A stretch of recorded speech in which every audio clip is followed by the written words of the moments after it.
qu'on a des emplois du temps différents, on a souvent des projets différents, des progressions différentes, des manières de travailler différentes.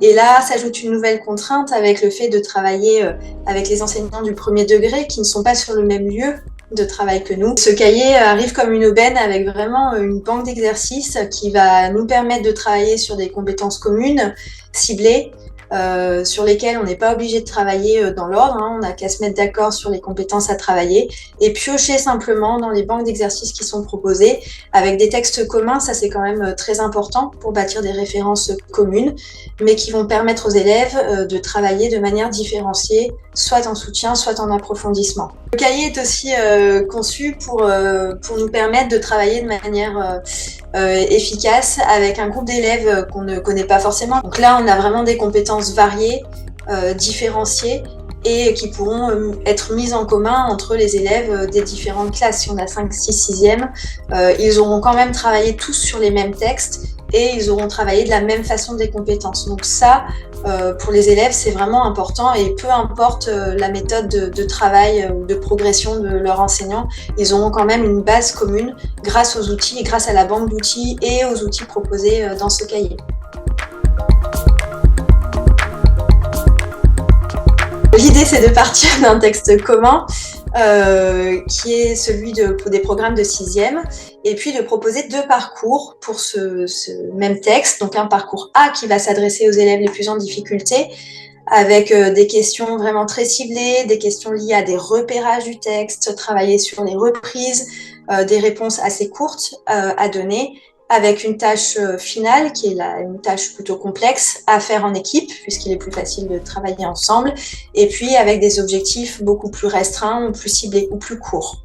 À l'inverse, le parcours B, lui, s'il s'appuie toujours sur des questions de compréhension globale pour débuter, il va proposer ensuite des questions qui vont impliquer de travailler sur des questions de déduction ou d'implicite et qui vont demander plus de réflexion et de développement de la part des élèves. Donc il y aura toujours une tâche finale qui sera proposée, souvent en équipe aussi, mais elle sera soit plus longue, soit plus complexe, ou plus approfondie que celle du parcours A.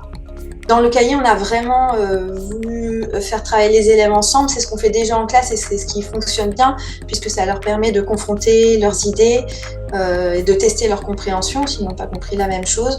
Évidemment, chaque question du cahier peut être travaillée en binôme ou en groupe, mais les activités qui se prêtent au travail en groupe sont signalées dans le cahier et sont souvent les tâches finales justement où il s'agit de mettre en commun tout ce qui a été travaillé auparavant pour vraiment faire le bilan et voir si on a bien compris la compétence travaillée.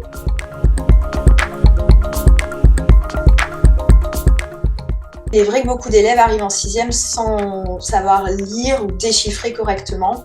Donc les 3 premières leçons du cahier sont vraiment axées sur la fluence de manière progressive, détaillée et expliquée. Donc on va partir simplement du déchiffrage de mots avec des sonorités difficiles ou de mots assez longs. Lecture à voix basse d'abord, puis à voix haute, de mots, de phrases, puis de paragraphes entiers avec des textes de difficultés différentes. Et on montrait que une lecture à voix haute, ça se prépare, puisqu'il faut d'abord avoir compris pour savoir lire.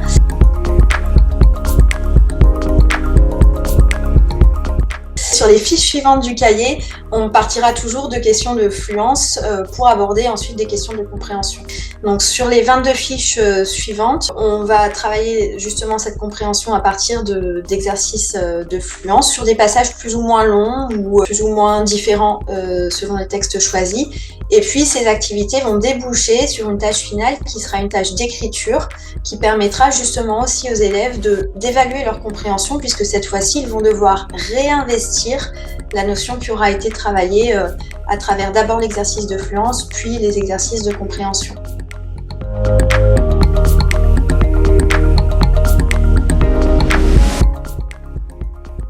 La réponse, elle va se trouver dans le découpage par cycle.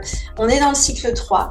Donc les notions qui sont abordées dans le cahier ont déjà été travaillées par les élèves au cours de leurs années de primaire. Et donc soit il aborde le cahier en amont et ça permet à l'enseignant de gagner du temps lorsqu'il reprend la notion pour l'approfondir, avec les compétences et les savoirs de sixième, soit il travaille le cahier en complément de ce qu'il a déjà fait en classe, et dans ce cas-là, c'est vrai que la fiche pourra être travaillée de manière plus rapide. Chaque enseignant pourra vraiment définir avec son équipe en début d'année les compétences qui sont essentielles, celles qui sont les moins acquises pour les élèves, et c'est aussi l'idée de fiches qui ne sont pas dépendantes les unes des autres, c'est qu'on peut vraiment personnaliser selon les besoins des élèves et les profils des élèves qu'on a en face de nous.